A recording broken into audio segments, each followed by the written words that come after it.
Hello students, যারা class 9-এ পড়ছো তাদের জন্য ইতিহাসের দ্বিতীয় অধ্যায়, ক্লাস 9-এর ইতিহাসের দ্বিতীয় অধ্যায় বিপ্লবী আদর্শ, নেপোলিয়নীয় সাম্রাজ্য ও জাতীয়তাবাদ, এই অধ্যায় থেকে নিয়ে এসেছি এসএকিউ অর্থাৎ শর্ট অ্যান্সার কোশ্চেন্স। ঠিক আছে, এর আগে কিন্তু আমি প্রথম পর্ব করিয়ে দিয়েছি বা তোমাদের এমসিকিউ করিয়ে দিয়েছি।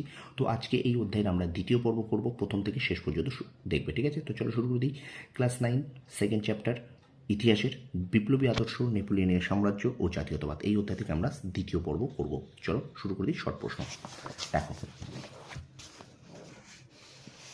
প্রথম প্রশ্ন বলছে, দেখো, কোড নেপোলিয়নে কটি ধারা আছে? 2287টি। পরের প্রশ্ন, কেন কোড নেপোলিয়নকে দ্বিতীয় জাস্টিনিয়ান বলা হয়? নেপোলিয়ন আইনবিধি সংকলন করেছিলেন বলে তাকে দ্বিতীয় জাস্টিনিয়ান বলা হয়। পরের প্রশ্ন দেখো, লিজিয়ন অফ অনার কি? লিজিয়ন অফ অনার হলো নেপোলিয়ন প্রবর্তিত বিশেষ সম্মান বা উপাধি। পরের প্রশ্ন দেখো, কে বলেছিলেন আমি বিপ্লব? আমি বিপ্লব এই উক্তিটি করেছিলেন নেপোলিয়ন বোনাপার্ট। পরের প্রশ্ন, কে বলেছিলেন আমি বিপ্লবের ধ্বংসকারী? নেপোলিয়ন বলেছিলেন আমি বিপ্লবের ধ্বংসকারী। পরের প্রশ্ন, ম্যারেঙ্গোর যুদ্ধ কত খ্রিস্টাব্দে হয়? 1800 খ্রিস্টাব্দে। পরের প্রশ্ন, ম্যারেঙ্গোর যুদ্ধ কাদের মধ্যে হয়? ফ্রান্স ও অস্ট্রিয়ার মধ্যে। পরের প্রশ্ন,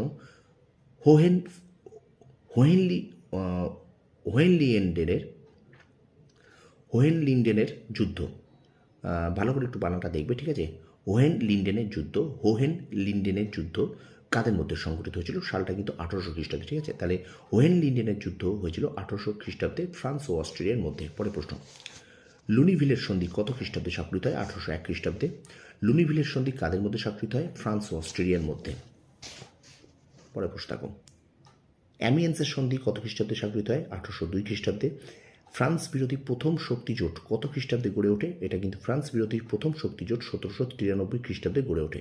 ফ্রান্স বিরোধী দ্বিতীয় শক্তি জোট কত খ্রিস্টাব্দে গড়ে ওঠে? 1799 খ্রিস্টাব্দে গড়ে ওঠে। তারপরে প্রশ্ন দেখো, ফ্রান্স বিরোধী তৃতীয় শক্তি জোট কত খ্রিস্টাব্দে গড়ে ওঠে? 1805 খ্রিস্টাব্দে গড়ে ওঠে।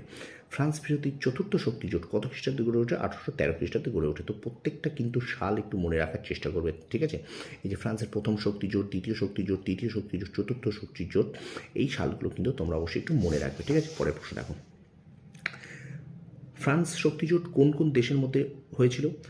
প্রথম শক্তি জোট Austria, Russia, England, Spain, Portugal ও সার্ডিনিয়াকে নিয়ে গঠিত হয়েছিল। দ্বিতীয় শক্তি জোট কোন কোন দেশের সঙ্গে মধ্যে হয়েছিল?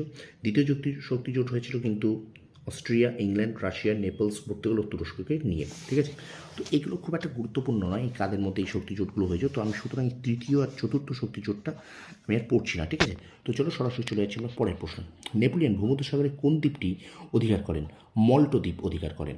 উলম এর যুদ্ধ কত খ্রিস্টাব্দে হয়? 1805 খ্রিস্টাব্দে হয়। পরের প্রশ্ন, উলমের যুদ্ধ কাদের মধ্যে হয়? উলমের যুদ্ধ ফ্রান্স ও অস্ট্রিয়ার মধ্যে হয়। তারপর দেখো, ট্রাফালগারের যুদ্ধ কত খ্রিস্টাব্দে হয়? 1805 খ্রিস্টাব্দে হয়। ভীষণ ভীষণ ইম্পর্টেন্ট কিন্তু এই ট্রাফালগারের যুদ্ধ সালটা, ঠিক আছে? তারপর দেখো, ট্রাফালগারের যুদ্ধে কে জয়লাভ করেন? না, ট্রাফালগারের যুদ্ধে ইংল্যান্ড জয়লাভ করে। ভীষণ ইম্পর্টেন্ট এটাও কিন্তু, ঠিক আছে? তারপর দেখো, অস্ট্রালিজের যুদ্ধ কত খ্রিস্টাব্দে? 1805 খ্রিস্টাব্দে হয়। অস্ট্রালিজের যুদ্ধে কাদের মধ্যে হয়? ফ্রান্সের সঙ্গে অস্ট্রিয়া ও রাশিয়ার যুগ্ম বাহিনীর মধ্যে কিন্তু এই অস্ট্রালিজের যুদ্ধ হয়। পরের প্রশ্ন, প্রেসবার্গের সন্ধি কত খ্রিস্টাব্দে স্বাক্ষরিত হয়? 1805 খ্রিস্টাব্দে স্বাক্ষরিত হয়।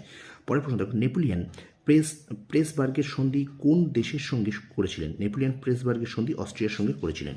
পরের প্রশ্ন, কে কবে পবিত্র রোমান সাম্রাজ্যের অবসান ঘটান?